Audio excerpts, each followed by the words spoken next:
Films are made up of sequences. Sequences are made of scenes. And scenes are made up of shots. In the previous episode of this series, we went over how to frame your subjects, to isolate individuals, or create relationships. But as shot size and framing are decided, you'll need to consider camera height. Specifically, the angle of the camera. This is episode 3 of the shot list. Camera angles.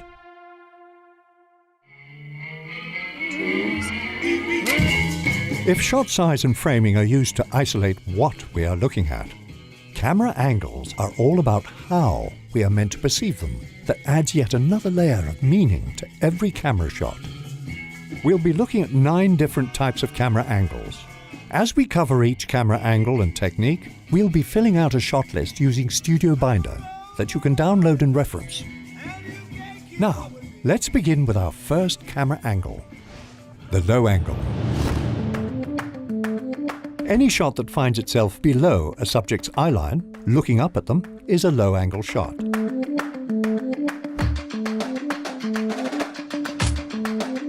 Low-angle shots are typically used to make a subject look more powerful, perfect for heroes and villains alike. The degree can be subtle or extreme. Low angles are not confined to human subjects like in 2001, but the effect is the same. Let's look at the scene. Man, that lousy Mufasa. Man, I hate lions. So pushing and hairy. And man, are they ugly. Oh, surely we lions are not all that bad. Oh, Scars, just you. Consider this low-angle shot of Scar. Everything about this shot spells villainy. The color, the smoke, the darkness, the expression. But it is the low angle that brings it all together. For more on the low-angle shot, check the description for our video where we break down how to use a low angle in more detail. Up next, a complementary angle often paired with the low angle, the high angle shot. While low angle shots can pump a character up, high angle shots can beat them down. You will rise from the ashes! High and low angle shots are often paired in the same scene to heighten the imbalance of power between subjects. High angles are typically used to diminish a character, making them appear weak or vulnerable. An extreme variation of the high angle is the aerial shot, typically used to establish environments, cities, landscapes, or to present characters moving through a larger world.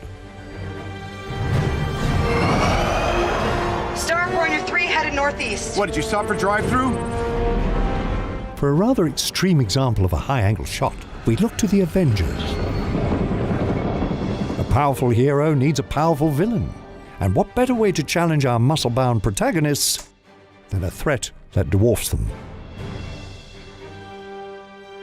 In the description, you'll find a link to our high-angle video essay where we break down how to use this towering shot to convey narrative or character details and elicit a viewer's emotional response.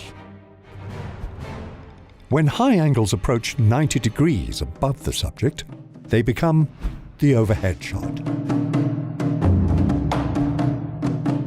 An overhead shot, also known as a bird's eye view or a God's eye view, finds the camera directly above the subject, shooting straight down. Overhead shots are great for showcasing complex movements, and they could suggest a connection to the divine, or to capture the horrific details of a crime scene. Consider this moment from The Master.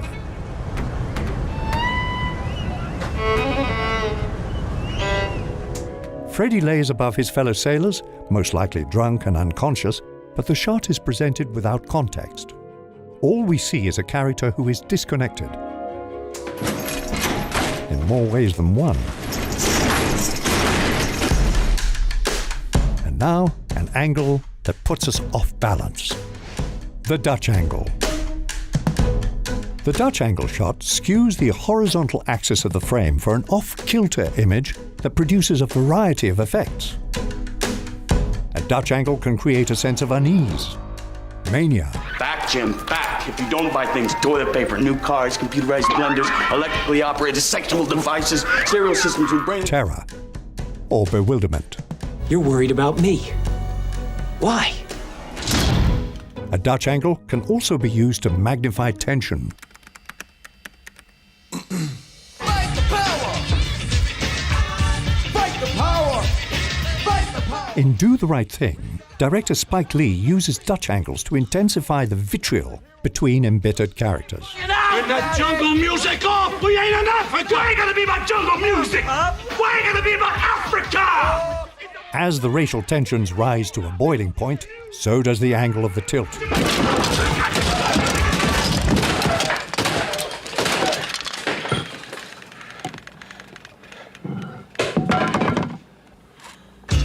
But there are nuances to properly set up a Dutch angle for maximum impact. Check the description to our video essay where we break down Brian De Palma's Dutch angle from this scene in Mission Impossible. You want to shake hands with the devil, that's fine with me. I just want to make sure that you do it in hell. Moving on. The eye level shot.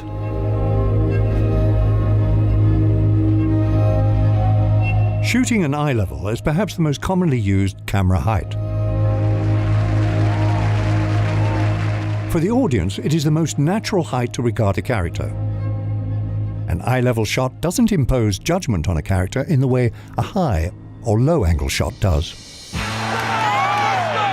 But that doesn't mean it can't be engaging or dynamic. An IPO is an initial public offering. It's the first time a stock is offered for sale to the general population. In The Wolf of Wall Street, Jordan Belfort delivers this monologue straight into the camera at eye level. Look, I know you're not following what I'm saying anyway, right? That's okay, that doesn't matter. The real question is this: was all this legal? Absolutely f***ing not. The eye level shot, along with breaking the fourth wall, creates an instant connection to Jordan and his scheme. For more on the fourth wall, check the description for a video essay on how it can be used to create an instant rapport with your characters. Now, if we drop just a little below the eyes, we land at our next camera height. The shoulder level shot. If eye level is the most common and neutral shot height, then shoulder level is the runner-up. The lower position gives the illusion of a slightly low-angle shot without its heavier connotations. Shoulder level shots are often used during conversations and frequently become an over-the-shoulder shot, or OTS. They can also emphasize a height difference, which translates visually to a power difference. Whoa! Damn! In a romantic situation, the barely upturned eye line can enhance an affectionate glance. In our OTS video, we break down this scene from Westworld. In the beginning, I imagined things would be perfectly balanced. To illustrate how camera placement can connect or disconnect your characters. On to our next camera angle. The hip level shot. The hip level shot can be found in every genre, but it makes its home in the Western, often in conjunction with a cowboy shot, which we covered in episode 1, Shot Size. The principal reason for this is because gun holsters rest at hip height. Let's look at Sergio Leone's The Good, the Bad and the Ugly.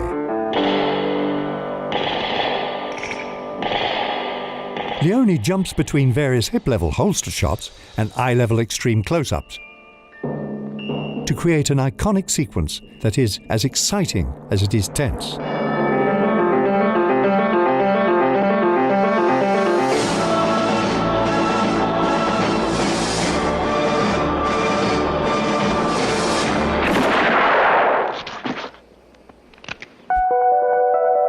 Just below the hips is our next camera height, the knee level shot. A knee-level shot, of course, sees the camera placed at a subject's knee height. Knee-high shots often find themselves doubling as low angles. But this one is a madman. A knee-level shot can be a great way to track through an environment following a character.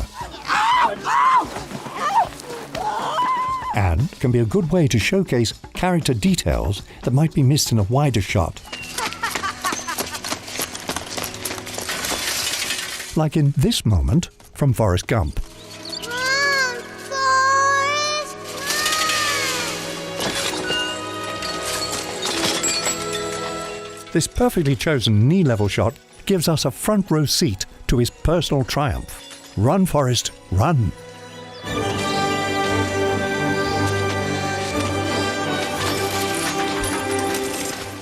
Now, our final category. The ground level shot. A ground level shot finds the camera placed all the way down on the ground, or sometimes even slightly below ground. Ground level shots often double as low angles if there is any degree of upward tilt.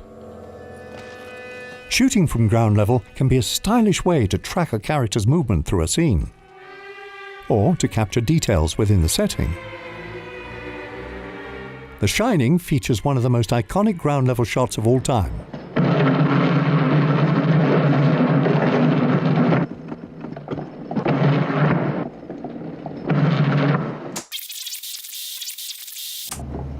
The shot is full of dynamic movement as we track behind Danny's tricycle. The iconic carpet pattern and engrossing sound design keep us intrigued by this lengthy shot. It's haunting, even before we get to room 237.